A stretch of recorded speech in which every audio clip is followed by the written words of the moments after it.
9-10 वर्ष अगाडिदेखि यो विवाद चलिराखेको छ। पटक पटक लाइन काटिन्छ, फेरि लाइन जोडिन्छ। सत्य कुराहरू गर्न सिक्नुपर्छ, सत्य कुरा बोल्नुपर्छ। भ्रष्टाचारका विरुद्ध बोलौँ, भ्रष्टाचार छोप्नका लागि अरूमाथि भ्रष्टाचारका लान्छन लगाउने काम नगरौँ। प्रश्न उत्तरमा हुनुहुन्छ। धन्यवाद छ। मान्य सदस्य आसन ग्रहण गरौँ। मान्यजीको आसन ग्रहण गरौँ। ध्यान आकर्षण भएको छ, मैले त्यतै लान कोसिस गरिरहेको छु। मान्य सदस्य आसन ग्रहण गरौँ। प्रश्नोत्तर नै गरिराखेको छु म। कसले गाली गरेको छ र? मान्य सदस्य आसन ग्रहण गरौँ। गाली नगरौँ भन्दैछु म। हामीले सोचेका थियौँ बल्ल एउटा राष्ट्रवादी प्रधानमन्त्री यो देशले पाएको छ। ती भूभागहरू नेपालको अधीनमा स्वामित्वमा आएको 3 करोड नेपाली जनताहरूले हेर्न चाहिराखेको छ। सुगौली सन्धि 1816 बमोजिम, लिम्पियादुरा, कालापानी र लिपुलेक लगायत काली अर्थात् महाकाली नदी पूर्वका सबै भूभाग नेपालको हो भन्ने कुरामा नेपाल सरकार दृढ र स्पष्ट रहेको छ। सहकारीमा कुनै एउटा मात्र पार्टीको नाम यही हाउसमा पटक पटक आइराखेको छ। तर जति ठुल्ठुला पार्टी छन् त्यति नै मान्छे सहकारीमा मिसिएको त्यो विभिन्न सहकारीको डाटाबाट थाहा भइसकेको छ। त्यसको जवाब जनताले माग्न चाहिरहेको छ। गिरीबन्धु टी स्टेट सरकारको सम्पत्ति हो। सुनकाण्ड, सहकारी ठगी, नक्कली भुटानी शरणार्थी लगायतका मान्यज्यूले उठाउनुभएका विषयहरूमा म के प्रश्न पार्न चाहन्छु भने आम जनताको चाहना बमोजिम राष्ट्रिय हितको रक्षा गर्न, भ्रष्टाचार नियन्त्रण गरी सुशासन कायम गर्न सरकार प्रतिबद्ध छ। कोही पनि भ्रष्टाचार गर्ने व्यक्तिका अनुहार हेरिने छैन। अनुहार नहेरिकन व्यवहार हेरेर कारबाही गरिनेछ। प्रतिष्ठित ठाउँमा पद ओगटेका नेताहरूले अकुत सम्पत्ति कमाएको कहाँबाट आयो भन्ने कुरालाई छानबिन गर्नुभयो भने धेरै नेताहरू जेल जान्छन्। विभिन्न समयमा चर्चामा आएका भ्रष्टाचार र अकुत सम्पत्ति आर्जनका आरोपहरूको निष्पक्ष र स्वतन्त्र छानबिनमा सरकार प्रतिबद्ध छ। नेपाली मालवाहक पानी जहाज अन्तर्राष्ट्रिय समुद्र मार्गमा सञ्चालन गर्नको लागि संसदमा पेश भएको विधेयक विगत 4 वर्ष यता अल्पत्र अवस्थामा रहेकोले सो विधेयक कहिलेदेखि छलफललाई पास गर्ने सरकारको योजना छ? पानी जहाजको सञ्चालन तथा व्यवस्थापन सम्बन्धी कानुनलाई संशोधन र एकीकरण गर्न बनेको विधेयक नेपाल सरकार मन्त्री परिषदबाट मिति 81/3/27 संसदमा पेश गर्ने प्रयोजनार्थ स्वीकृत भई संसदमा पेश गर्ने प्रक्रियामा रहेको जानकारी गराउँदछु। गत असार 17 गते मध्यराति के पर्यो त्यस्तो आपद 12 घण्टा उज्यालो पर्खिन नसकिने गरी संसदको पहिलो र दोस्रो सङ्ख्याका ठुला दलहरूले 7 बुँदे सम्झौता गर्नुको कारण के हो? पार्टीहरूका बीचका सहमति एएम भित्र हुनुपर्छ कि पीएम भित्र हुनुपर्छ? कति बजेर कति मिनेट जाँदा हुनुपर्छ? यस्तो कुनै कहीँ कतै छ र? यस्तो हुन्छ कहीँ कतै? सडकहरूको अवस्था मापदण्ड अनुसार छ कि छैन? सडकमा चल्ने सवारी साधनको यान्त्रिक अवस्था के कस्तो छ? एमसीसी कार्यान्वयन भएको 1 वर्ष हुन लाग्दैछ। 5 वर्षभित्र सक्नै पर्ने शर्त हामीले स्वीकार गरेका छौँ। यही सदनबाट हामीले पारित गरेका छौँ। 1 वर्षको प्रगति कस्तो छ? यही गतिमा काम गरेर हामी 5 वर्षभित्र काम सक्छौँ त? एमसीसी सम्झौता अनुरूप ट्रान्समिसन लाइन, सब स्टेसन तथा सडक स्तरोन्नतिका आयोजना तोकिएको समय 5 वर्षभित्रै सम्पन्न गर्ने गरी कार्ययोजना स्वीकृत भई सोही अनुसार कार्य अगाडि बढेको जानकारी गराउन चाहन्छु। आयोजनाको सब स्टेसन निर्माणका लागि ठेक्का सम्झौता समेत भइसकेको छ। ट्रान्समिसन लाइनको सम्बन्धमा एउटा खण्डको ठेक्का सम्झौता हुने चरणमा पुगेको छ भने बाँकी काम तीव्र रूपमा अगाडि बढेको छ। त्यहाँ 70 सम्मको सिँचाइ योजनामा परिवर्तन गर्नको लागि प्रधानमन्त्रीसँग हार्दिक अनुरोध छ। धन्यवाद। जय नेपाल। प्रश्न भन्दा मान्यज्यूले त माग राख्नु भयो जस्तो देखियो। खैर जे होस्, सम्माननीय प्रधानमन्त्रीज्यू जवाब दिन सक्नुहुन्छ। धेरै जसो योजनाहरू अलपत्र र अधुरा नै रहेका छन्। यी योजनाहरूलाई अगाडि बढाउनेतर्फ सम्माननीय प्रधानमन्त्रीज्यूले कसरी सोच्नु भएको छ जान्न चाहन्छु। धन्यवाद। अधुरा र अल्पत्र योजनाहरूलाई स्रोत साधनको उचित व्यवस्थापन गरेर यथाशीघ्र अगाडि बढाउने र सम्पन्न गर्ने यस सरकारको प्राथमिकता रहेको छ। राजनीति फरक होला, पार्टी फरक होला, तर त्यसो भनेर जथाभावी बोल्ने नगरौँ, असभ्य तरिका ननिकालौँ, झुटको सहारा नलिउँ। म फेरि एकपल्ट सम्झाएर भन्न चाहन्छु, मैले हिजो बोल्दा विद्युत महसुल ट्रङ्क लाइन सम्बन्धी अथवा डेडिकेटेड लाइन सम्बन्धी विद्युत महसुल तिर्न पर्ने भनिएका र तिर्न नपर्ने भन्ने तर्क गरिरहेका उद्यमी व्यवसायीहरू र विद्युत प्राधिकरणका बीचको विवाद टुङ्ग्याउनुपर्छ, संवादबाट टुङ्ग्याउनुपर्छ। सरकारले पाउनुपर्ने रकम सरकारले लिनै पर्छ, असुल गर्नुपर्छ। तथ्य प्रमाणका आधारमा जुन विद्युत उनीहरूले उपयोग गरेका छन् त्यसको महसुल उनीहरूले तिर्नै पर्छ, उनीहरूसँग लिनुपर्छ। जुन महसुल उनीहरूले तिरेका छैनन्, के प्रयोग गरेका छैनन्, विद्युत प्रयोग गरेका छैनन्, त्यो महसुल उनीहरूले तिर्न पर्दैन। प्रयोग नगरेको विद्युतको महसुल तिर्न पर्दैन, मैले भनेको त्यो हो। प्रयोग गरेको विद्युतको महसुल तिर्नुपर्छ। तर आजको विषय होइन यो। 9-10 वर्ष अगाडिदेखि यो विवाद चलिराखेको छ। पटक पटक लाइन काटिन्छ, फेरि लाइन जोडिन्छ। किन यस्तो भइरहेको छ म डिटेलमा जान चाहन्न, आवश्यकता पर्दा डिटेलमा पनि जाउँला। मलाई कुनै लप्पन छप्पन गर्नु छैन, म सिरियसली भन्दैछु। मलाई कुनै लप्पन छप्पन गर्नु छैन।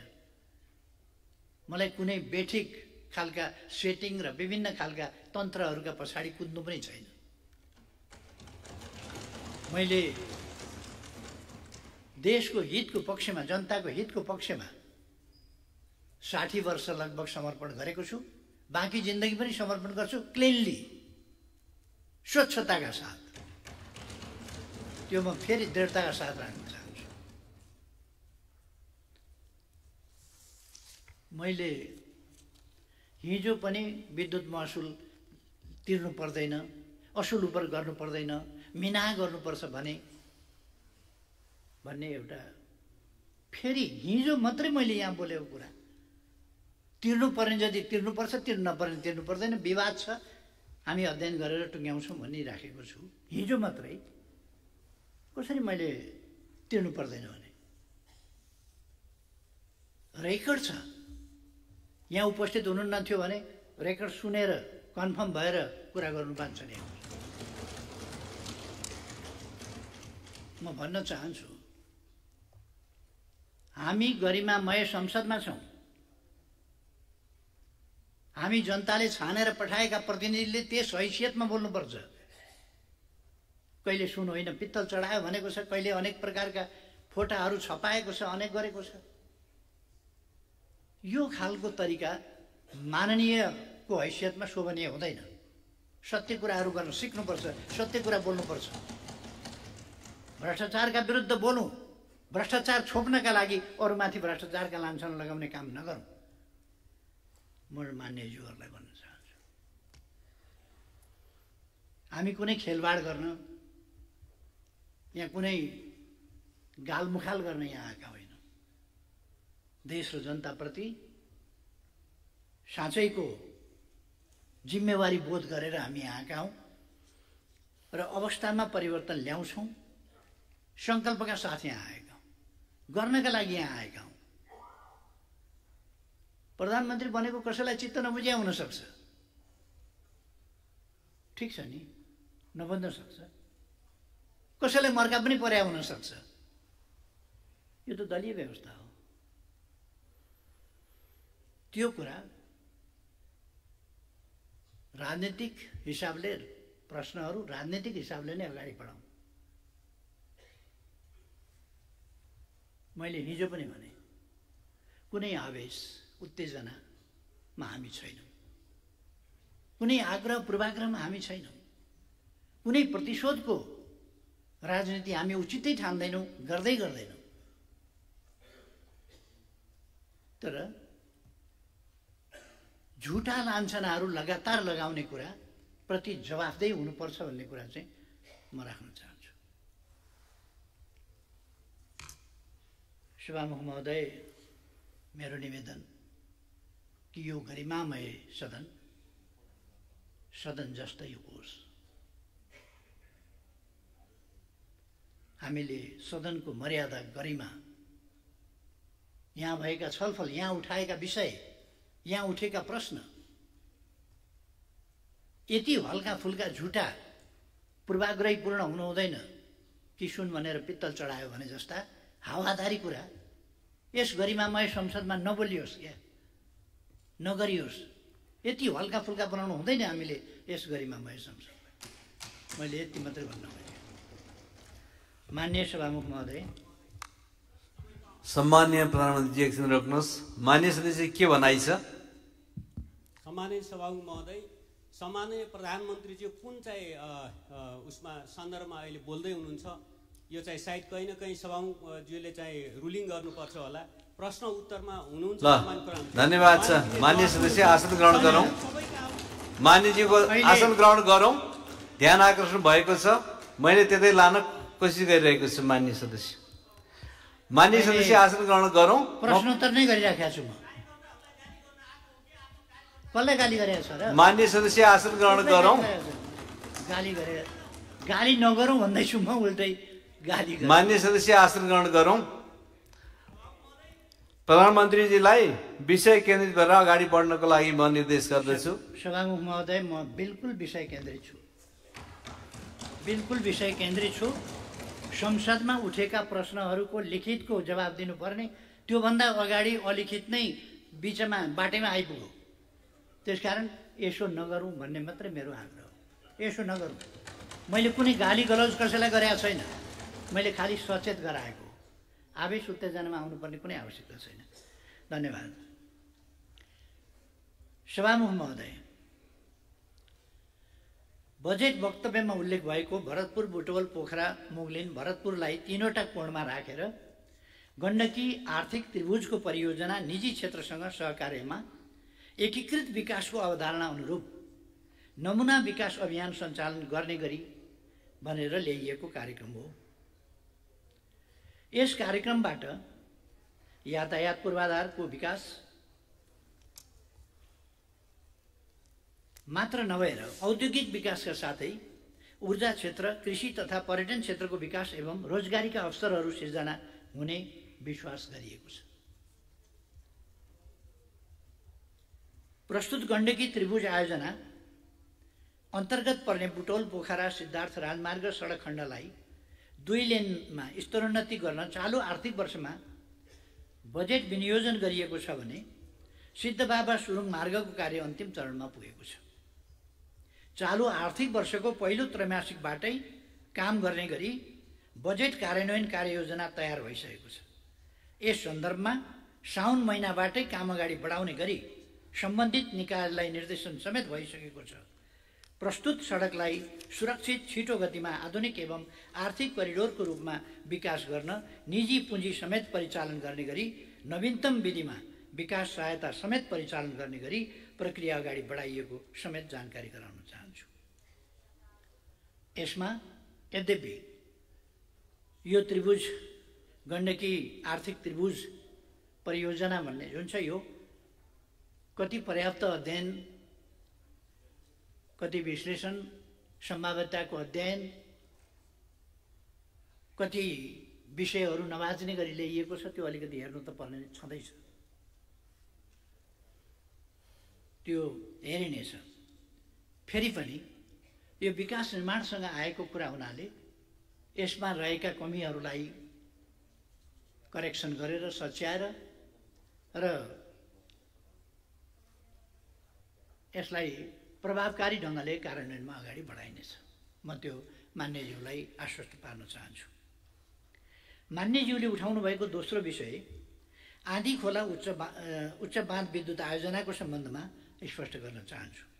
स्याङ्जा जिल्लाको कालीगण्डकी गाउँपालिका मोती चौरको आँधी खोलामा प्रस्तावित बाँधस्थल र गल्याङ नगरपालिकाको वडा नम्बर 3 मा विद्युत गृह रहेको आँधी खोला जलाशययुक्त जलविद्युत आयोजनाबाट 180 मेगावाट विद्युत उत्पादन गर्ने लक्ष्य रहेको छ। हालसम्म यस आयोजनाको पूर्व सम्भाव्यता अध्ययन गर्ने कार्य सम्पन्न भई वातावरणीय अध्ययन कार्य स्वीकृत भइसकेको छ। हालसम्मको अध्ययनबाट आयोजना निर्माण गर्न प्राविधिक रूपमा उपयुक्त देखिएको छ। यस आयोजनाको निर्माण गर्न गल्याङ नगरपालिकामा 712 घरहरू विस्थापित गर्नुपर्ने चुनौती भने रहेको छ। यस आयोजना निर्माणका लागि मोडालिटी टुङ्ग्याई लगानी जुटाउने, updated feasibility and detail design report तयार गर्ने, बोलपत्र आह्वान गरी निर्माण गर्ने लगायतका कार्य स्वीकृत कार्ययोजना अनुसार अगाडि बढाउने विश्वास दिलाउन चाहन्छु। मान्यज्यूले उठाउनु भएको अर्को विषय आर्थिक सुशासन कायम गर्ने सम्बन्धमा प्रश्न गर्न चाहन्छु। वित्तीय अपराधको प्रभावकारी नियन्त्रणका लागि जोखिममा आधारित मूल्याङ्कन प्रणाली अवलम्बन गर्ने, अधिक जोखिम रहेका क्यासिनो, बहुमूल्य धातु, सहकारी, घर जग्गा, विप्रेषण र बैंकिङ क्षेत्रको सघन सुपरिवेक्षण गर्ने व्यवस्था मिलाइनेछ भने भ्रष्टाचारमा शून्य सहनशीलताको नीति अनुरूप भ्रष्टाचारको दृष्टिले उच्च जोखिमका क्षेत्र पहिचान गरी नियन्त्रणका लागि एकीकृत रूपमा प्रवर्धनात्मक, निरोधात्मक तथा उपचारात्मक उपाय अवलम्बन गरिनेछ। भ्रष्टाचार न्यूनीकरण र सदाचार पद्धतिको प्रवर्धन गर्दै राज्यका समग्र क्षेत्रमा सुशासन कायम गर्नका लागि प्रविधि मैत्री सेवा प्रवाहमा जोड दिइनेछ। सरकारका सबै अङ्गहरूमा आन्तरिक नियन्त्रण प्रणाली सुदृढ बनाउने तथा सार्वजनिक खरिद कानुनको समसामयिक संशोधन र परिपालनालाई सशक्त र प्रभावकारी बनाइनेछ। राजस्व चुहावट नियन्त्रण गरी गैरकानुनी आर्थिक कारोबार हुन नदिन सम्बन्धित निकायलाई क्रियाशील बनाई समन्वयात्मक रूपमा परिचालन गर्नुको साथै चोरी निकासी एवं पैठारी नियन्त्रणका लागि संयुक्त गस्ती परिचालन र छड्के जाँच तथा सुराकी परिचालनलाई प्रभावकारी बनाइनेछ। राजस्व परिचालनलाई प्रभावकारी बनाई आर्थिक सुशासन कायम गर्न केन्द्रीय बीजक अनुगमन प्रणाली, आशीकुडा प्रणाली, VCTS सूचना प्रणाली, भूमि व्यवस्थापन तथा अभिलेख सूचना प्रणाली बीच अन्तर आबद्धता कायम गरी एकीकृत करदाता सूचना प्रणालीको विकास गर्नेछ। यस्तै आयात हुने मालवस्तुको मूल्याङ्कनका लागि नियमित बजार सर्वेक्षण गरी सङ्कलन गरिएको सूचनाका आधारमा तथ्यपरक र वास्तविक भन्सार मूल्याङ्कन प्रणाली विकास गरिनेछ। स्रोत परिचालनको दबावलाई न्यूनीकरण गर्न राजस्व परिचालनका अन्य क्षेत्र परिचालन गरी राजस्वको दायरा विस्तारलाई थप प्रभावकारी बनाइनेछ। आन्तरिक ऋणलाई समेत पुँजीगत प्रकृतिका ठूला पूर्वाधार निर्माणमा केन्द्रित गर्दै जाने व्यवस्था मिलाइनेछ। आर्थिक क्रियाकलापमा आएको सुस्ततालाई सम्बोधन गर्नुपर्ने अवस्था रहेको छ। विगत वर्षमा विधि प्रक्रिया पूरा गरी कार्य सम्पन्न गर्ने क्रममा विधि सम्मत रूपमा सृजित दायित्व यकिन गरी चालू आर्थिक वर्षभित्र भुक्तानी गर्ने व्यवस्था मिलाइनेछ। चालू आर्थिक वर्षको मौद्रिक नीतिलाई थप लचिलो बनाई मुलुकको व्यावसायिक वातावरणमा थप सुधार गरिनेछ। मिटर ब्याज, सहकारी, लघुवित्तका क्षेत्र तथा क्रिप्टोकरेन्सीको प्रयोग तथा हुन्डी लगायतका माध्यमबाट ठगीका घटना बढ्दै गएकाले यस प्रकारका आर्थिक अपराधका घटनामा विद्यमान स्रोत साधन र उपलब्ध जनशक्तिबाट प्रभावकारी रूपमा अनुसन्धान गरी दोषीलाई कारबाहीको दायरामा ल्याइनेछ। सम्मान्य प्रधानमन्त्रीज्यू, तपाईँ प्रधानमन्त्री भएको बेला कालापानी, लिपुलेक र लिपियाधुरा सहितको भूभाग समेटेर जो नेपालको चुच्चे नक्सा जारी गर्नुभएको थियो, हामी नेपालीहरू विचार बेग्लै भए पनि हामीले सोचेका थियौँ बल्ल एउटा राष्ट्रवादी प्रधानमन्त्री यो देशले पाएको छ। तर प्रधानमन्त्रीज्यू आज चौथो पटक तपाईँ प्रधानमन्त्री भइराख्नु भएको छ।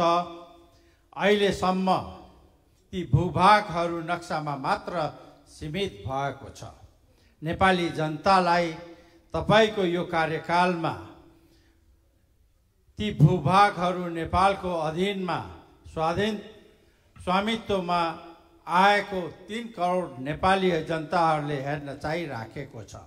त्यो चाँडोभन्दा चाँडो नेपालको अधीनमा ल्याउनको लागि तपाईको नीति, योजना, कूटनीतिक कला र के छ प्रधानमन्त्रीज्यू, त्यो तिथि, मिति र समय बताइदिनको लागि अनुरोध गर्छु।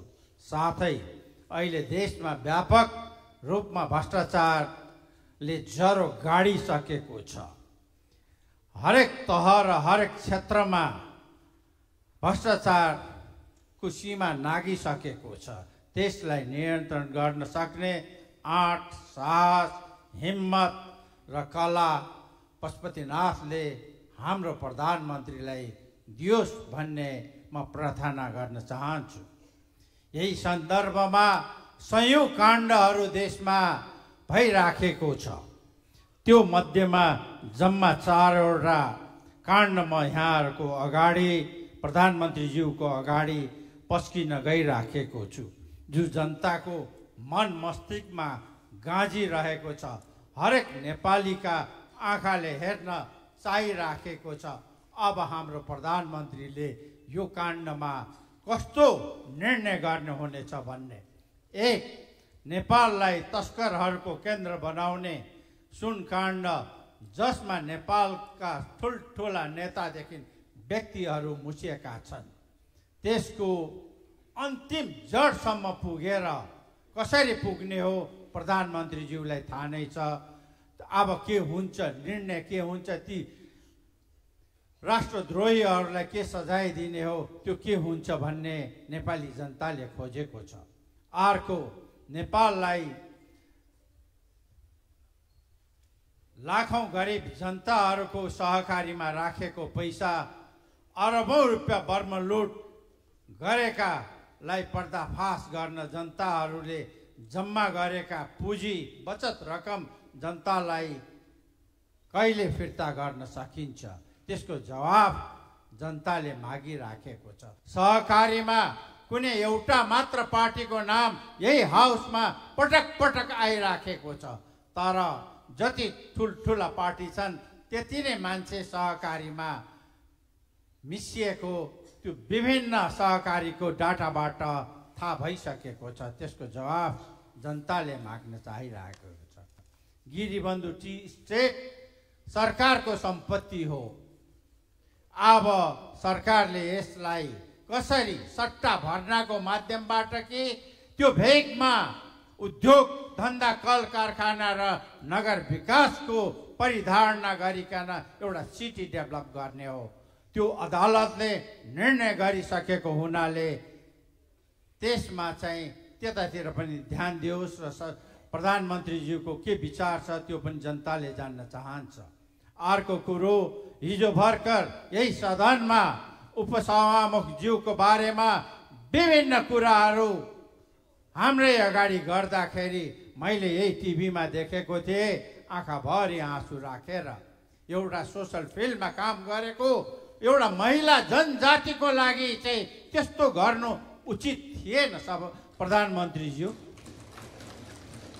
आज उहाँले त खाली माननीय सदस्य प्रश्न सकियो, अलिकति बाँकी छ सभा। त्यो लेखेर दिएकै प्रश्न हो।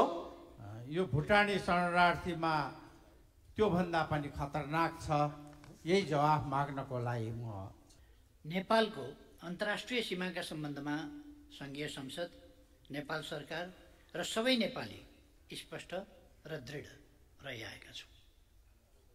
नेपालको संविधानको मिति 77-3-4 मा भएको दोस्रो संशोधन मार्फत नयाँ नक्सा समिति संविधानको अनुसूची 3 मा राखिएको तथा सीमा सम्बन्धी विषयमा हामी बीच अभूतपूर्व राष्ट्रिय सहमति रहेको छ। सुगौली सन्धि 1816 बमोजिम, लिम्पियादुरा, कालापानी र लिपुलेक लगायत काली अर्थात् महाकाली नदी पूर्वका सबै भूभाग नेपालको हो भन्ने कुरामा नेपाल सरकार दृढ र स्पष्ट रहेको छ। उच्चस्तरीय भ्रमणहरूका अवसरमा नेपाल र भारतका प्रधानमन्त्री बीच भएको भेटवार्तामा समेत सीमा सम्बन्धी विषयलाई स्थापित कूटनीतिक संयन्त्रहरू मार्फत समाधान गर्ने गरी अगाडि बढ्ने समझदारी भएको छ। गत 2080 साल पुस 19 मा सम्पन्न परराष्ट्र मन्त्री स्तरीय नेपाल भारत संयुक्त आयोगको 7औं बैठकमा समेत सिमानाको विषयमा छलफल भएको र नेपाल भारत सीमाको बाँकी खण्डमा काम छिटोभन्दा छिटो सम्पन्न गर्ने प्रतिबद्धता व्यक्त भएको छ। नेपाल भारत सीमा कार्य समूह, नेपाल इन्डिया बाउन्ड्री वर्किङ ग्रुपबाट नेपाल भारत सिमानामा सीमा स्तम्भहरूको निर्माण, पुनर्स्थापना र मर्मतका साथै 10 गजा एवं क्रस होल्डिङको लगत तयार गर्ने जस्ता प्राविधिक कार्य निरन्तर रूपमा हुँदै आएका छन्। द्विपक्षीय अनुकूलतामा यसका बैठक सुचारू गर्ने सम्बन्धमा पहल भइरहेको छ। सुगौली सन्धि विभिन्न नक्सा, ऐतिहासिक तथ्य तथा प्रमाण समेतका आधारमा सीमा समस्यालाई भारत सरकारसँग वार्ता र कूटनीति मार्फत समाधान गर्ने नेपाल सरकारको निरन्तर अडान र प्रतिबद्धता रहिआएको छ। सोही अनुरूप हाम्रो सक्रिय पहल रहने कुरा म स्पष्ट पार्न चाहन्छु। यस सम्बन्धमा दार्चुला जिल्लाको छाङ्ग्रुमा सशस्त्र प्रहरी बल नेपालको गुल्मे स्थापना गरिएको छ भने दार्चुला जिल्लामा भारततर्फ 5 वटा र चीनतर्फ एउटा गरी 6 वटा बीओपीहरू समेत थप गरिएको छ। सुशासन, सेवा प्रवाह र विकास निर्माणको बाधकको रूपमा रहेको भ्रष्टाचार निवारण वर्तमान सरकारको प्रमुख प्राथमिकताको विषय हो। भ्रष्टाचार निवारणका लागि सरकारले सम्भाव्य सबै उपायहरूको अवलम्बन गर्नेछ। सुनकाण्ड, सहकारी ठगी, नक्कली भुटानी शरणार्थी लगायतका मान्यज्यूले उठाउनु भएका विषयहरूमा म के प्रश्न पार्न चाहन्छु भने आम जनताको चाहना बमोजिम राष्ट्रिय हितको रक्षा गर्न, भ्रष्टाचार नियन्त्रण गरी सुशासन कायम गर्न सरकार प्रतिबद्ध छ। ठुला साना जोसुकै भए पनि दोषीलाई कानुनी दायरामा ल्याइने प्रतिबद्धता व्यक्त गर्न चाहन्छु। यस सम्बन्धी कतिपय विषयहरू न्यायिक निकायहरूमा विचाराधीन समेत रहेकाले सोही बमोजिम न्याय निरूपण हुनेछ। र म थप के भन्न चाहन्छु भने कुनै पनि प्रकारको भ्रष्टाचार सम्बन्धमा मुलायजा गरिने छैन, कुनै पनि दल विशेष भनेर हेरिने छैन, छुट्याइने छैन, कोही पनि भ्रष्टाचार गर्ने व्यक्तिका अनुहार हेरिने छैन। अनुहार नहेरिकन व्यवहार हेरेर कारबाही गरिनेछ। यसमा म गरिमामय संसदका सबै मान्य सदस्यज्यूहरूलाई ढुक्क रहन आग्रह गर्न चाहन्छु। धन्यवाद। मैले त भ्रष्टाचारकै विषयमै सवालहरू राखेको थिएँ, तपाईँबाट त्यसको जवाबहरू आइसकेको छ। तैपनि म केही लेखेकै कुरामा थप्न चाहन्छु। यो आजको दिनमा नेपालमा राजनीति र राजनीति गर्ने नेताहरूलाई कस्तो दृष्टिकोणले जनताले हेर्छ, यो दृष्टिकोणलाई सुधार गर्नको लागि हामीले 2046 सालबाट नेताहरूको सम्पत्ति छानबिन गरेर दोषीलाई कारबाही गर्न पर्ने आवश्यकता छ। प्रधानमन्त्रीज्यू, र प्रतिष्ठित ठाउँमा पद ओगटेका नेताहरूले अकुत सम्पत्ति कमाएको कहाँबाट आयो भन्ने कुरालाई छानबिन गर्नुभयो भने धेरै नेताहरू जेल जान्छन्। यो विषयमा प्रधानमन्त्रीज्यू गम्भीर हुनुहुन्छ भनेर मैले विश्वास लिएको छु। संविधानलाई नि के सकारात्मक रूपमा परिवर्तन गर्ने भनेर भन्नुभएको छ, त्यो पनि तपाईले गर्नुहुन्छ भन्ने विश्वास लिएको छु। र भ्रष्टाचारकै विषयमा कुरा गर्दाखेरि हिजो मात्रै यो गरिमय सदनभित्र एकजना पूर्व मन्त्री हालका सांसदले आफ्नो छोराको सर्टिफिकेटलाई टेकुमा गएर इक्विभलेन्स गर्दाखेरि दिनभरि उहाँलाई झुल्यायो, लट्क्यायो र 5 बजे भर्न लाएपछि 5000 रुपियाँ बिचौलियालाई दिएपछि उहाँको काम कागज तुरुन्तै हातमा आयो। उहाँले यस्तो भन्दा यो सदन तरङ्गित भएको मैले देखिनँ। एकजना सांसदलाई नि त्यहाँ कर्मचारीका घुस दिएर काम गराइन्छ र सदन तरङ्गित हुँदैन। हामी गम्भीर हुँदैनौँ। हामीले देशलाई कहाँ पुगाइसकेको रहेछौँ। सदनभित्र सांसदसित पैसा मागेर पैसा लिँदाखेरि पनि हामीले त्यो विषयमा गम्भीरता देखाउन छाडिसकेको छौँ। मान्य सदस्य आफ्नो लिखित प्रश्न पढ्न सक्नुहुन्छ, त्योभन्दा धेरै व्याख्यामा नजाउँ। धन्यवाद। के हो लिखित प्रश्न, त्यसलाई सट्ट राखिदिनुहोस्। अन्तिममा हिजो राति पूर्व मन्त्री रामचन्द्र रायजीको फारममा उहाँको बर्बर रूपले हत्या भएको छ। प्रधानमन्त्रीज्यू, यो विषयमा दोषीलाई कारबाही हुन्छ भन्ने विश्वास लिएको छु। धन्यवाद। जनजीविकाका सवालमा केन्द्रित भएर कार्य सम्पादन गरी सुशासन कायम गर्दा मात्रै सरकारको कार्य सम्पादनप्रति आम जनताको विश्वास अभिवृद्धि हुनेछ। तसर्थ विभिन्न समयमा चर्चामा आएका भ्रष्टाचार र अकुत सम्पत्ति आर्जनका आरोपहरूको निष्पक्ष र स्वतन्त्र छानबिनमा सरकार प्रतिबद्ध छ। जहाँसम्म सहकारीको विषय छ, यसमा सहकारी क्षेत्र तथा बचतकर्ताहरूले भोग्नु परेका समस्या सम्बोधन गर्न विगतमा गठित कार्यदलहरूबाट प्राप्त हुन आएका सुझाव एवं सहकारी पीडितहरूसँग पटक पटक गरिएका सहमतिहरू कार्यान्वयन गर्न भूमि व्यवस्था, सहकारी तथा गरिबी निवारण मन्त्रालयबाट विभिन्न प्रयासहरू अगाडि बढेका छन्। समस्याग्रस्त घोषणा भएका सबै सहकारी संस्थाका बचतकर्ताहरूसँग अनलाइन मार्फत माग गरिए बमोजिम 59,587 वटा मागदाबी निवेदन प्राप्त भएको र 35,51,72,35,000 रुपैयाँ बराबरको दायित्व यकिन गरिएको छ। सहकारी कर्जा असुली न्यायाधिकरण, कर्जा सूचना केन्द्र र सहकारी बचत तथा कर्जा सुरक्षण कोष स्थापना गर्ने प्रक्रिया अगाडि बढाइएको छ र बजेट समेत सुनिश्चित गरिएको छ। सहकारी नीतिको परिमार्जन मस्यौदा तयार गरिएको छ। सहकारी ऐन 2074 को संशोधन मस्यौदा तयारीको चरणमा रहेको छ। मान्यज्यूले उठाउनु भएको अर्को विषय संविधान संशोधनसँग सम्बन्धित रहेको छ। संविधान संशोधन राष्ट्रिय आवश्यकता र राष्ट्रिय हितलाई मनन गरी राजनीतिक दलहरूबीच राष्ट्रिय सहमति जुटाउँदै अघि बढाइने विश्वास दिलाउन चाहन्छु। संविधान संशोधनको विषय कसैको लहरको विषय होइन र यो समयको माग, देशको आवश्यकताका लागि हो भन्ने कुरा मैले हिजो पनि भने, फेरि दोहोऱ्याउँछु। वर्तमानमा देखिएका समस्या सम्बोधन गरी संविधानलाई अझ जीवन्त बनाउन र देशलाई स्थायित्व र समृद्धिको मार्गमा अगाडि बढाउन सरकारमा रहेका र नरहेका सबै दलहरूसँग छलफल र परामर्श गर्दै यस कार्यलाई अगाडि बढाउने विश्वास दिलाउन चाहन्छु। मान्यज्यूले उठाउनुभएका अन्य विषयका सम्बन्धमा पूर्व प्रश्नकर्ता मान्यज्यूहरूको उत्तरमा समेत यी कुराहरू स्पष्ट पारिसकेका छु। सम्माननीय सभामुख महोदय, सम्माननीय प्रधानमन्त्रीज्यू समक्ष जिज्ञासा र प्रश्न।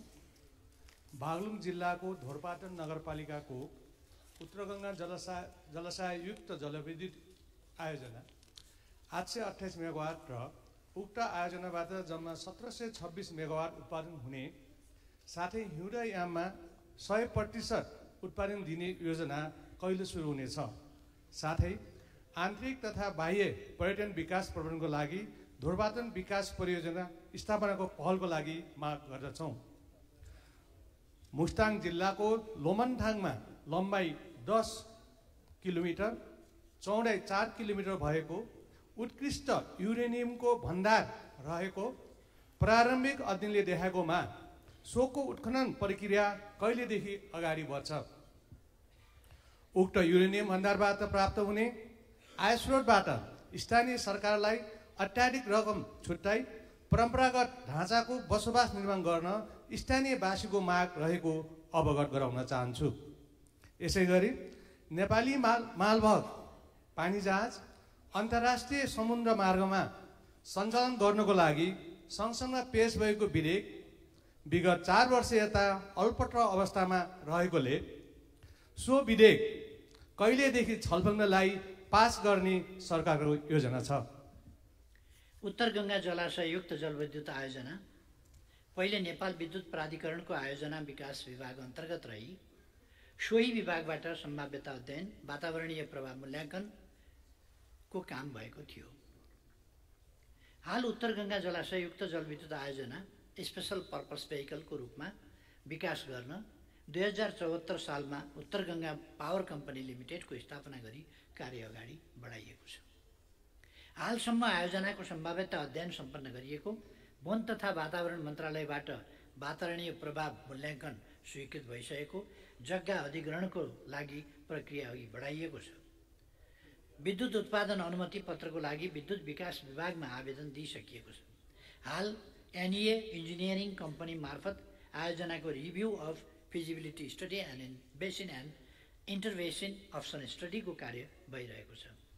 एनईए इन्जिनियरिङ कम्पनी मार्फत आयोजनाको review of feasibility study and in basis and intervention option स्टडीको अन्तिम प्रतिवेदन प्राप्त भएपछि कन्स्ट्रक्सन मोडालिटी र फन्डिङ मोडालिटी निर्क्युल गरी आगामी 4 वर्षभित्र आयोजना निर्माण सम्पन्न गर्ने लक्ष्य रहेको छ। खानी तथा भूगर्भ विभागबाट अन्तर्राष्ट्रिय अटोमिक संगठनको सहयोगमा भएको प्रारम्भिक अन्वेषणबाट मुस्ताङको लोमाङथाङ क्षेत्रमा उत्खनन योग्य गुणस्तर र परिमाणमा युरेनियमको खनिज भण्डार रहेको देखाएको छ। युरेनियम रणनीतिक खनिज भएकोले यसको उत्खनन पूर्व केही कानुनको सुधार, प्रयोगशालाको स्तरोन्नति, जनशक्ति विकास सँगसँगै गरी विस्तृत अन्वेषण र औद्योगिक उपयोगको मोडालिटी र संगठन ढाँचा तय भए पश्चात मात्र उत्खनन गर्न सकिने देखिन्छ।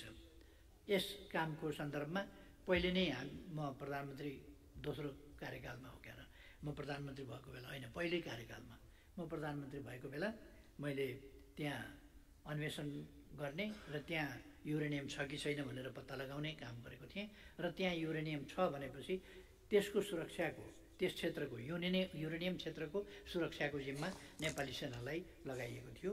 त्यो ठाउँ सुरक्षित छ र त्यसको विधि पुर्याएर मैले यहाँ भने जस्तै यसको विस्तृत अन्वेषण र औद्योगिक उपयोगको मोडालिटी र संगठन ढाँचा तय भएपछि मात्रै उत्खनन गर्न सकिने देखिने कुरा मैले निवेदन गरेकै छु। पानी जहाजको सञ्चालन तथा व्यवस्थापन सम्बन्धी कानुनलाई संशोधन र एकीकरण गर्न बनेको विधेयक नेपाल सरकार मन्त्री परिषदबाट मिति 81/3/27 संसदमा पेश गर्ने प्रयोजनार्थ स्वीकृत भई संसदमा पेश गर्ने प्रक्रियामा रहेको जानकारी गराउँदछु। सम्माननीय सभामुख महोदय, मैले पटक पटक यस संसदमा ध्यानाकर्षण गराउँदै आइरहेको उच्च रणनीतिक महत्त्वको दार्चुला तिङ्कर सडक र अन्तर्राष्ट्रिय सीमा नदी महाकाली नियन्त्रणका सन्दर्भमा सम्माननीय प्रधानमन्त्रीको ध्यानाकर्षण गराउँदै म केही कुरा राख्न चाहिरहेको छु। नेपालको चुच्चे नक्साको भूगोलभित्र पर्ने लिफुलेक, लिम्पियाधुरा, कालापानीसित जोडिएको पश्चिमोत्तर सीमामा अवस्थित दार्चुलाको ब्यास गाउँपालिका वडा नम्बर 1 छाङ्ग्रो र तिङ्करमा बसोबास गर्ने जनताले सो क्षेत्रबाट आफ्नै जिल्लाको सदरमुकामसम्म कुन्छा ओहोरदोहोर गर्न र आवत जावत गर्न समेत विगत लामो समयदेखि भारतीय भूमि भएर नै यात्रा गरिरहनु परेको बाध्यात्मक र पीडादायक अवस्थाबारे सम्माननीय प्रधानमन्त्रीजी जानकार हुनुहुन्छ भन्ने विश्वाससहित म प्रश्न गर्न चाहन्छु कि यस्तो पीडादायी र बाध्यात्मक परिस्थिति अन्त्य गर्ने र जनतालाई आफ्नै सीमाभित्रको भूगोलमा छिटोभन्दा छिटो सडक सुविधा पुर्याउने बारेमा वर्तमान सरकारको कति वर्षीय कार्ययोजना छ र त्रिदेशीय व्यापार, पर्यटन र राष्ट्रिय स्वाभिमानसित समेत सोझै जोडिएको उक्त सडकलाई राष्ट्रिय गौरवको योजनामा सूचीकृत गरी छुट्टै बजेट उपशीर्षक राखेर स्रोत सुनिश्चित गर्ने र आवधिक योजनासहित निर्माण सम्पन्न गर्नुपर्ने होइन र? यस सन्दर्भमा सभामुख महोदय, नेपाली काङ्ग्रेस समेत रहेको पछिल्लो सरकारले एउटा निर्णय गरेको छ। अर्थ मन्त्रालय, भौतिक पूर्वाधार, रक्षा मन्त्रालय समेत भएर यस सन्दर्भमा अब यसलाई 2 वर्षमा 3 मिटरको पैदल बाटो ट्र्याक ओपन गर्ने र 5 वर्षमा पुरै सडक सम्पन्न गर्ने भनेर मिति 2080-6/5 भौतिक पूर्वाधार मन्त्रालयले माननीय मन्त्री स्तरीय निर्णय पनि गरेको छ र तर त्यो पछिल्लो सरकारबाट कार्यान्वयन हुन सकेन। त्यसकारण म जिज्ञासा साथ अनुरोध गर्न चाहन्छु कि वर्तमान सरकारले यही प्रस्तावित योजना, कार्ययोजना, 5 वर्षीय कार्ययोजनालाई कार्यान्वयन गर्ने र त्यही कार्यान्वयन कार्ययोजना अनुसार आवश्यक रकम छुट्याउने गरी विशेष निर्णय गर्नका निमित्त मेरो आग्रह र ध्यानाकर्षण सहित म सम्माननीय प्रधानमन्त्रीको यस बारेमा स्पष्ट र सकारात्मक जवाब पनि चाहन्छु। हस्, धन्यवाद। सडकको सन्दर्भमा अब अर्को चाहिँ मैले महाकाली नदीको सन्दर्भमा नदी नियन्त्रणका सन्दर्भ राखेको छु। महाकाली नदी नियन्त्रणको सम्बन्धमा अब महाकाली नदी भारत र नेपाल दुवैको अन्तर्राष्ट्रिय सीमा नदी हो। यसमा भारततर्फ र हाम्रो तर्फ 2017 सालको बाढीले धेरै ठुलो कटान गर्यो र हाम्रो सदरमुकामको धेरै ठुलो हिस्सा काटिएर नदीले केही बगायो भने केही इन्डियासित मिसिन पुगेको अवस्था पर्यो। त्यस अवस्थालाई ध्यानमा राखेर त्यहाँ 2017 सालमै महाकाली नदी नियन्त्रण आयोजनाको गृह योजना सुरु भयो, तर त्यसको काम पुरा नहुँदै त्यहाँबाट त्यो आयोजनाको कार्यलाई अन्यत्र हटाउने काम भयो, जसले गर्दा अहिले पनि त्यहाँ तीव्र कटान भइरहेको छ र उतातिर भारततर्फ भने अझै पनि त्यो नदी नियन्त्रणमा काम धमाधम भइरहेछ र त्यसले अझ हामीतिर बहाव आउन सक्ने खतरा छ। त्यसकारण सभा महोदय, यस अफिसलाई अन्तर्राष्ट्रिय सीमा रक्षा र आफ्नो भूमिको रक्षा गर्ने महत्त्वपूर्ण काम भावनाले यो आयोजनाको कार्यालय फेरि पुनर्स्थापन दार्चुलामा गर्नका लागि म सम्माननीय प्रधानमन्त्रीजीको बाट म सकारात्मक जवाब चाहन्छु। यो मेरो ध्यान आकर्षण होस्। धन्यवाद। मान्यज्यूले उठाउनु भएको प्रश्नको सम्बन्धमा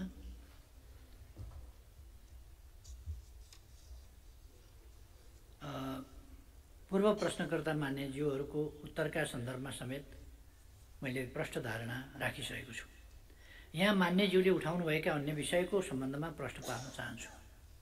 महाकाली करिडोर आयोजना अन्तर्गतको तुषारपानी कोटेश्वर टिङ्कर खण्डमा 80% कडा चट्टान रहेको र विस्फोटक पदार्थको व्यवस्थापनको सहजता भई निर्माण कार्यमा कम समय लाग्ने र कार्यप्रगति छोटो हुने उद्देश्यका साथ नेपाली सेना मार्फत कार्य भइरहेको छ। यो निर्णय सभामुख महोदय, म प्रधानमन्त्री भएकै बेला 77 साल वैशाख 14 गतेको मन्त्री परिषदको निर्णयबाट दार्चुला तिङ्कर सडकको 134 किलोमिटर मध्ये निर्माण हुन बाँकी रहेको 79 किलोमिटर को अन्तिम सडक खण्ड तुषारपानी कोठेधार तिङ्कर सडक निर्माणको जिम्मा नेपाली सेनालाई सुम्पिने निर्णय गर्दा साबिककै उक्त निर्णयमा नै साबिक जस्तै रातो किताबमा बजेट विनियोजन भइरहेको अवस्था समेत त्यसलाई अन्त्य गरेर, किनभने त्यो चट्टानी भूभाग भएको हुनाले अरूले गर्न गाह्रो हुने भएको हुनाले नेपाली सेनालाई सुम्पिएको थियो।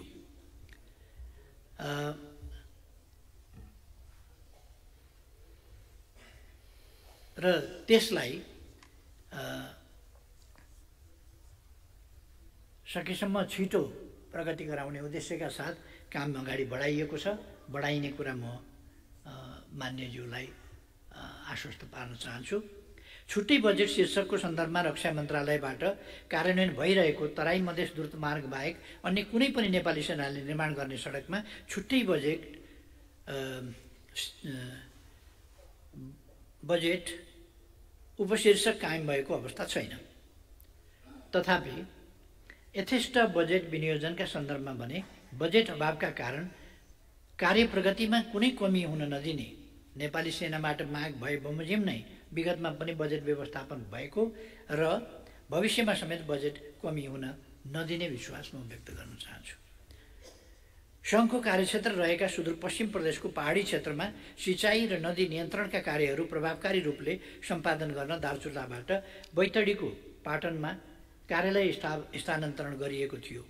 तटबन्ध निर्माण कार्यान्वयन एवं आवश्यक अनुगमनका लागि सम्पर्क कार्यालय र केही प्राविधिकहरू दार्चुलामा पनि राखिएको छ। साथै बैतडी स्थित कार्यालयले पनि यस सम्बन्धी कार्य गर्ने जानकारी गराउन चाहन्छु। गत असार 17 गते मध्यराति के पर्यो त्यस्तो आपद 12 घण्टा उज्यालो पर्खिन नसकिने गरी संसदको पहिलो र दोस्रो सङ्ख्याका ठुला दलहरूले 7 बुँदे सम्झौता गर्नुको कारण के हो र यसलाई आम नेपाली नागरिकले थाहा पाउँदा विद्रोह गर्ने बुदाहरू समावेश छन् र अर्को कुरा संविधान संशोधन गर्ने भन्दै आम उत्पीडितहरूको प्राप्त अधिकार खोज्न लागि त होइन भन्ने आम उत्पीडित समुदायहरूको चासो छ। साथै प्रधानमन्त्रीज्यू, कानुन न्याय तथा मानव अधिकार समितिमा रहेको संक्रमणकालीन न्याय सम्बन्धी विधेयक कहिले टुङ्गाउने हो? सरकार र प्रधानमन्त्रीज्यूको के भनाइ छ? मेरा प्रश्नहरू प्रधानमन्त्रीज्यू लिखित रूपमा 4 गते मैले बुझाएको हुनाले यस सम्मानित सदनलाई मैले आफ्ना प्रश्नहरू फेरि प्रत्यक्ष रूपमा प्रधानमन्त्रीज्यूलाई सोध्न मेरो त कर्तव्य सोचे। त्यसैले जवाफ हिजो आए तापनि मैले 4 गते बुझाएको क्वेसन भएको हुनाले आज फेरि प्रधानमन्त्रीज्यूलाई प्रत्यक्ष सोध्ने अनुमति चाहे। धन्यवाद। सभामुख महोदय, म प्रश्नकर्तालाई धन्यवाद दिन चाहन्छु। मैले नबुझेको कुरा के भने नि, हामी यो गरिमामय संसदको समय हामी सांसदहरू कस्ता कुरामा अल्झिनुपर्छ, कस्ता कुरा अल्झिनु हुँदैन। पार्टीहरूका बिचका सहमति एएमभित्र हुनुपर्छ कि पिएमभित्र हुनुपर्छ, कति बजेर कति मिनट जाँदा हुनुपर्छ, यस्तो कुनै कहीँ कतै छ र? यस्तो हुन्छ कहीँ कतै? यो एएमभित्र सक्नुपर्छ या पिएम लागेपछि गर्न हुँदैन, या पिएमभित्र सक्नुपर्छ, वा यति बजेर यति मिनट गएपछि अफिस अफ हुन्छ। पोलिटिकल पार्टीहरूको अफिस अफ हुँदैन, पोलिटिकल एक्टिभिटीको अफिस अफ हुँदैन, घडीको अफिस पनि अफ हुँदैन, समयको गति पनि अफ हुँदैन। त्यसकारण यो समय गतिशील समय छ। त्यति बेला थकाइ लागेकाहरू सुत्छन्, दिउँसो पनि सुत्छन् नि, थकाइ नलागेकाहरू बस्छन्, काम पनि गर्छन्, लेखकहरू बस्छन्, चिन्तकहरू बस्छन्, अरू पनि बस्छन्, विचार विमर्श गर्नेहरू पनि बस्छन्। त्यसकारण यस्तो सानोतिनो कुराहरूमा टाउको दुखाएर समय खेर फाल्नु म कुनै आवश्यकता देख्दिनँ। आम नेपाली नागरिकले थाहा पाउँदा विद्रोह गर्ने कुराहरू पनि समाजमा छन् र भनेर हिजो त भनिसकेँ त मैले, त्यसपछि त मैले बुझाउनु भएको छ प्रश्न। हिजो मैले भनिसकेँ के छन्, 7वटा जवाब मैले त भनिसकेँ। बुँदामा के छ त 7वटा बुँदामा? सबै देशका लागि, जनताका लागि, जनताको हितमा। अब कसैलाई त मर्का परे हुन सक्छ, मैले अघि नै भने, कसैलाई मर्का परे हुन सक्छ, त्यो बेग्लै कुरा हो। तर यो देशको जनताको हितको पक्षमा छ, त्यो प्रतिबद्धताका साथ यो गरिएको। अब संसदीय समितिमा रहेका विधेयकहरूलाई टुङ्गोमा पुर्याउने सन्दर्भमा मान्यज्यूहरूले समेत सक्रिय र क्रियाशील भई सहयोग गर्नुहुनेछ। सरकारको यस सम्बन्धमा पूर्ण सहयोग र पूर्ण ध्यान रहनेछ। म यति मान्यजीलाई आश्वस्त पार्न चाहन्छु। गत असार 28 गते त्रिशुलीमा 2वटा यात्रु बस दुर्घटना भएको खबरले देश शोकमग्न बनेको छ भने अझै यात्रुहरूको अवस्था अज्ञात छ। यस सन्दर्भमा प्रधानमन्त्रीज्यू मार्फत म यो जान्न चाहन्छु कि सार्वजनिक यातायात तथा सडक सुरक्षा सुनिश्चित गर्न सरकारको नीति के छ? नेपालमा कति यात्रुवाहक सवारी साधनहरू सञ्चालित छन्? ती सबै सडकहरूको अवस्था मापदण्ड अनुसार छ कि छैन? सडकमा चल्ने सवारी साधनको यान्त्रिक अवस्था के कस्तो छ? कुन खालको सडकमा कस्ता वाहनहरू चल्न अनुमति छ? यस्ता विषयहरू नागरिकसँग प्रत्यक्ष सरोकार राख्ने विषय भएकोले उपयुक्त अनुसार यातायात व्यवस्थापन र नियमन गर्ने निकायहरूको कार्यक्षमता र कार्यकुशलता आजको अवस्था अनुसार छ कि छैन? मेरो दोस्रो प्रश्न छ, एमसिसी कार्यान्वयन भएको 1 वर्ष हुन लाग्दैछ। 5 वर्षभित्र सक्नै पर्ने शर्त हामीले स्वीकार गरेका छौँ, यही सदनबाट हामीले पारित गरेका छौँ। 1 वर्षको प्रगति कस्तो छ? यही गतिमा काम गरेर हामी 5 वर्षभित्र काम सक्छौँ त? हामीले स्वीकार गरेका शर्त अनुसार देश हितमा विकासलाई गति दिने कि नेपालीहरू आफैले स्वीकार गरेको शर्तमा काम गर्न सक्दैनन् भन्ने इमेज बनाउने? यदि हामीले काम गर्न सकेनौँ भने यस्ता सहयोगहरू भविष्यमा पाउन अप्ठ्यारो पर्ला कि भन्ने विषयमा प्रधानमन्त्रीको जवाब सुन्न चाहन्छु। धन्यवाद। जय नेपाल। गत असार 28 गते त्रिशुलीमा भएको यात्रु बस दुर्घटनामा परेर हराएका 62 जनामध्ये हालसम्म 25 जनाको शव फेला परेको छ। त्यसमध्ये 18 जनाको शनाखत भएको छ भने 7 जनाको शनाखत हुन बाँकी रहेको छ। आजको मितिमा नेपाली सेना 14 जना, नेपाल प्रहरी 56 जना र सशस्त्र प्रहरी बल नेपालका 126 जना गरी 197 जना सुरक्षाकर्मीले खोजी कार्य गरिरहेका छन् भने श्रावण 5 गतेदेखि 12 जना भारतीय गोताखोरहरू समेत परिचालन गरिएको छ। शवहरू बगेर भारतीय भूमिमा समेत पुगेको अनुमान गरिएकाले भारतको पश्चिम चम्पारण स्थित स्थानीय प्रशासन मार्फत शव खोजीका लागि भारतीय दूतावास मार्फत अनुरोध गरिएको छ। फेला परेका 25 शवहरू चितवन, नवलपरासी पूर्व, नवलपरासी पश्चिम र भारतीय भूमिमा समेत फेला परेका छन्। बस दुर्घटना भएको स्थल र सोको आसपासको क्षेत्रलाई मुख्य केन्द्रबिन्दु बनाई खोजी कार्य गरिएको छ भने नदीले बगाएका शवहरू भेटिन सक्ने सम्भावित स्थलहरू चितवन, नवलपरासी पूर्व, नवलपरासी पश्चिम र भारतको पूर्वी चम्पारणसम्म खोजी कार्य भइरहेको छ। धमिलो पानी, नदीको उच्च भाव गति र 30-40 मिटर गहिरो नदीका कारण खोजी कार्यमा अपेक्षित सफलता मिल्न सकेको छैन। तथापि उपलब्ध प्राविधिक उपकरण, जनशक्तिको सम्पूर्ण सामर्थ्य प्रयोग गरी सुरक्षा निकाय परिचालन र स्थानीय प्रशासनले स्थानीय नागरिकहरू समेतको सहयोगमा खोजी कार्यमा निरन्तरता दिएको छ। सार्वजनिक यातायात तथा सडक सुरक्षा सुनिश्चित गर्न सरकारले सडक सुरक्षा विधेयकको तयारी गरी अन्तिम रूप दिने चरणमा रहेको छ भने राष्ट्रिय यातायात नीति हालै मन्त्री परिषदमा स्वीकृतिका लागि पेश भएको छ। सडक सुरक्षाको संवेदनशीलता र यसमा सम्बन्धित क्षेत्रका सरकारवालाहरूको आबद्धता जरुरी भएकाले राष्ट्रिय सडक सुरक्षा परिषदलाई कानुन बमोजिम सडक सुरक्षाका विभिन्न अवयवहरूलाई व्यवस्थित तवरले कार्यान्वयन गर्ने गरी नीतिगत तथा कानुनी व्यवस्था गरिनेछ। एमसीसी सम्झौता अनुरूप ट्रान्समिसन लाइन, सब स्टेशन तथा सडक स्तरोन्नतिका आयोजना तोकिएको समय 5 वर्षभित्रै सम्पन्न गर्ने गरी कार्ययोजना स्वीकृत भई सोही अनुसार कार्य अगाडि बढेको जानकारी गराउन चाहन्छु। आयोजनाको सब स्टेशन निर्माणका लागि ठेक्का सम्झौता समेत भइसकेको छ। ट्रान्समिसन लाइनको सम्बन्धमा एउटा खण्डको ठेक्का सम्झौता हुने चरणमा पुगेको छ भने बाँकी काम तीव्र रूपमा अगाडि बढेको छ। एमसीसीबाट प्राप्त हुने अमेरिकी डलर 500 मिलियन बराबरको रकम सम्झौता अवधिभित्र पुरै उपयोग गर्ने गरी वित्तीय योजना ढाँचा कार्यान्वयन हुनेछ। प्रस्तुत आयोजना सम्पन्न भए पश्चात नेपालको ऊर्जा क्षेत्रको विकासमा विशेष योगदान पुग्नेछ भने सडक स्तरोन्नतिमा नयाँ प्रविधि हस्तान्तरण हुने समेत जानकारी गराउन चाहन्छु। साथसाथै न परिवेश न स्थितिमा आज जुन गठबन्धन बनेको छ प्रतिपक्ष पहिलो पार्टी र दोस्रो पार्टीको बीचमा केपी ओलीजीको नेतृत्वमा उहाँको कार्यकाल र पुरै मन्त्री परिषदलाई हार्दिक बधाई र शुभकामना दिन चाहन्छु। सँगै एउटा इतिहास बनाउन पनि माँ भगवतीसँग कामना गर्न चाहन्छु कि यो देशले फेरि संसदीय व्यवस्थाको विकल्प खोज्न नपरोस्। त्यसकारण हामी सम्पूर्ण संसदले आज 70 वर्षदेखि गरेको सङ्घर्षलाई अगाडि लाउँदै आम जनताको विश्वासलाई जित्ने काम यो क्याबिनेटले गर्नेछ भन्ने विश्वास राख्दै आज मेरो 3वटा प्रश्न छ। एउटा प्रश्न हो कोशी सम्झौता अनुसार कोशी बाहिरैदेखि नेपालको सिमाना भारतको सिमाना लोकिस बजारसम्म 32 किलोमिटर पश्चिमी केनाल नहर पर्दछ, जो बारम्बार चर्चामा पनि आउने गरेको छ।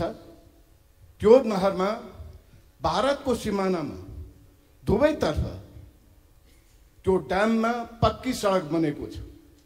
नेपालको दक्षिणी भेगमा पर्ने यो नहर जो 32 किलोमिटर पर्छ त्यस भेगको जनतालाई यति असहनीय भएको छ कि गर्मीमा धुलायाम हुन्छ, वर्षामा हिलो हुन्छ।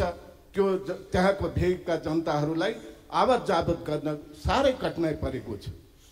यस कुरामा हामीले सम्बन्धित राजदूत जाँदाखेरि हामीले ध्यान आकर्षण सर्वदलीय गराएका पनि हौँ, तर पहल हुन सकिरहेको छैन। त्यसकारण मेरो सम्माननीय प्रधानमन्त्रीसँग आग्रह छ कि यसमा यो कोशी सम्झौता अनुसार नै पहल गर्नको लागि, कूटनीतिक पहल भारतसँग गर्नको लागि मेरो हार्दिक अनुरोध छ। दोस्रो, 70 जिल्लालाई हामी पहिला सगरमाथा अञ्चल भन्ने गर्थ्यौँ, जसको सदरमुकाम राजविराज थियो। सोलुदेखि राजविराजसम्म हामीले पहिला पनि धेरै प्रयास गरेको कि यो सडक सगरमाथासँग जोडेर 70 को भारतको सिमानासँग एउटा सडक कायम होस्। तर धेरै प्रयासहरू भयो, धेरै सरकारको कार्यकालमा, तर हुन सकेन। तर अहिले हुलाकी सडक अन्तर्गत यो सडकलाई विगत वर्षमा गाईघाटदेखि लिएर भारतको बनिनिया सीमासम्म लगभग 30 किलोमिटर पर्छ, जसको हुलाकी सडकले अर्थ मन्त्रालयमा स्वीकृतिको लागि फाइल पेश गर्दा त्यो हुन सकेन। मेरो आग्रह छ कि यो सडक पहाडी जिल्ला र 70 जिल्लालाई जोड्न, त्यहाँको जीवनयापनलाई बढाउन र समदूर सम्बन्ध पहाड र तराईको मधेसको हुनको लागि पनि यो सडक अति आवश्यक छ। यसमा प्रधानमन्त्रीको पहल होस् भन्न म चाहन्छु। अर्को, हामीले कृषिका कुरा गर्यौँ। कमला डाइभर्सन के अरे सुनकोशी मरिन डाइभर्सनको कुरा सबैले हामी उठायो। यो जिल्ला कति जिल्लामा जान्छ? पूर्वको जिल्ला पर्ने सप्तरी सिरहामा यो पानी पुग्न सक्दछ, त्यहाँको किसानलाई सिँचाइ हुन सक्दछ। त्यसकारण आग्रह छ कि राष्ट्रिय गौरवको योजनाभित्र राखेर कमला कोशी डाइभर्सनलाई त्यहाँ 70सम्मको सिँचाइ योजनामा परिवर्तन गर्नको लागि प्रधानमन्त्रीसँग हार्दिक अनुरोध छ। धन्यवाद। जय नेपाल। प्रश्न भन्दा पनि मान्यज्यूले त माग राख्नुभयो जस्तो देखियो। खैर जे होस्, सम्माननीय प्रधानमन्त्रीज्यू जवाब दिन सक्नुहुन्छ। सभामुख महोदय, नेपालको भूभागमा पर्ने कोशी पश्चिम नहरको बाँधमा क्रमशः सडक कालोपत्रे भइरहेको छ। नहरको किनार अतिक्रमित भएकोले उक्त अतिक्रमण हटाई कालोपत्रे गर्न नेपाल सरकार, नेपाल र भारत द्विपक्षीय संयन्त्र मार्फत अनुरोध गरिनेछ। अर्को दोस्रो प्रश्न, उदयपुरको गाईघाटदेखि भारतीय सीमासम्मको सडक निर्माणको सन्दर्भमा पूर्व तयारीका कार्यहरू सम्पन्न भई गत आर्थिक वर्ष 80-81 मा स्रोत सहमति माग भएकोमा आर्थिक चापका कारण अगाडि बढाउन नसकिएकोले यस आर्थिक वर्षमा प्राथमिकताका साथ अगाडि बढाउने काम गरिनेछ। तेस्रो प्रश्न मान्यज्यूले उठाउनु भएको, नेपाल र भारतबाट संयुक्त रूपमा कोशी उच्च बाँधसँगै सुनकोशी कमला डाइभर्सन अध्ययनको चरणमा रहेको छ। अध्ययन सम्पन्न भएपछि यसको कार्यान्वयन अगाडि बढाइनेछ। यसै सन्दर्भमा मान्यजीले सुनकोशी मरिनको पनि कुरा गर्नुभएको थियो। त्यो मैले नै त्यसको शुभारम्भ शिलान्यास पनि गरेको थिएँ, त्यस आयोजनालाई अगाडि बढाएको थिएँ र यसलाई यो अलिकति यसलाई कोशी उच्च बाँधसँग पनि अलिकति जोड्ने काम भएको छ। त्यो जटिलताहरूलाई समेत ध्यानमा राखेर अगाडि बढाउने प्रयास गरिनेछ। सम्माननीय प्रधानमन्त्री, राष्ट्रवादी एवं विकासका पर्यायवाची केपी शर्मा ओली र यो सरकारसँग सम्पूर्ण नेपाली नागरिकले निकै आशा, विश्वास र भरोसा गरेका छन्। जनताका आशा, विश्वास र भरोसा पुरा हुनेछन् भन्ने कुरामा मलाई विश्वास छ। म आज यो प्रश्न उत्तर कार्यक्रममा सम्माननीय प्रधानमन्त्रीज्यूलाई मेरो जिज्ञासा प्रश्न यस प्रकार रहेको छ।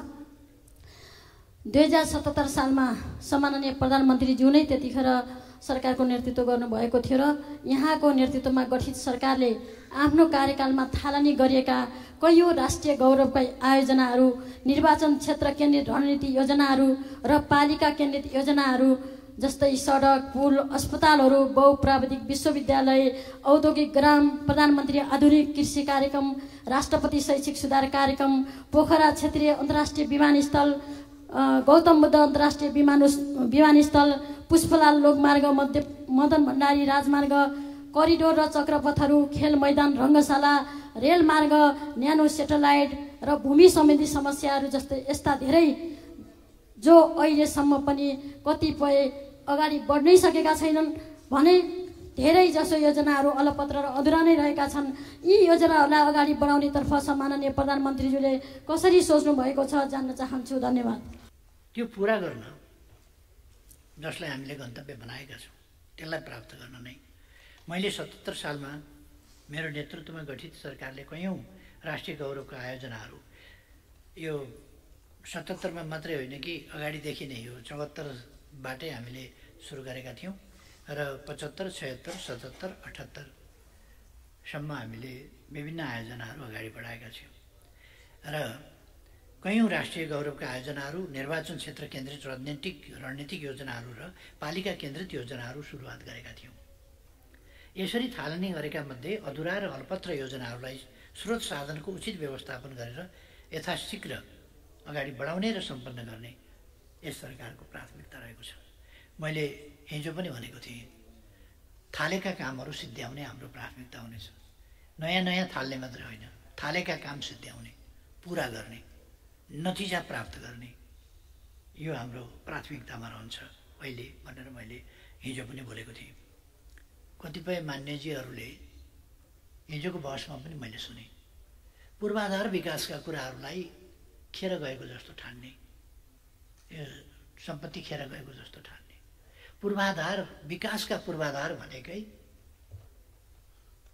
भनेको विकासका पूर्वाधार हो नि त। पूर्वाधार नै नभइकन, पूर्वाधार भनेको जग जस्तो हो, पूर्वाधार नै नभइकन विकास कसरी हुन्छ त? विकासको पूर्वाधार। त्यसकारण पूर्वाधार भनेको विकासभन्दा अगाडि आउने चिज हो। त्यसले विकास अगाडि बढाउँछ, विकास अगाडि बढाउन मद्दत गर्छ। त्यसकारण त्यसलाई पूर्वाधार भनिन्छ। त्यो कुरा अलिकति नबुझ्न खोजेको जस्तो। अस्पताल भवन किन बनायो, विद्यालय भवन किन बनायो, कतिपय राष्ट्रिय गौरवका कुराहरू हुन्छन्, किन बनाइए, त्यसले कति लिटर दुध दियो, कति बोरा धान फल्यो, कति घोगा मकै फले जस्तो हिसाब हुँदैन त्यसको। हाम्रा कतिपय गौरवका कुरा हुन्छन्, हाम्रा कतिपय इतिहासका कुरा हुन्छन्, कतिपय ऐतिहासिक धरोहरहरू हुन्छन्, हाम्रो संस्कृति हुन्छ। त्यस कारण यसलाई ठ्याक्कै तत्कालको आयव्ययमा मात्रै जोडिँदैन। त्यसको विकासको समग्र विकासको अभियानसँग, गतिसँग र विकासका आधारसँग र उपलब्धिहरूसँग त्यसको सरोकार हुन्छ। सीमित स्रोत र साधनको सदुपयोग गर्दै राष्ट्रिय गौरव, रूपान्तरणकारी प्राथमिकता प्राप्त र राष्ट्रिय महत्त्वका अन्य आयोजनाहरूका बजेट अभाव नहुने व्यवस्था पनि मिलाइनेछ। हाल कार्यान्वयनमा गएका आयोजना अन्तर्गतका ठेक्काहरूको कार्य सम्पन्न गर्न आवश्यक बजेट व्यवस्था गरिनेछ। साथै ठेक्का व्यवस्थापनलाई चुस्त बनाइने र जिम्मेवार पक्षलाई जवाबदेही बनाइनेछ।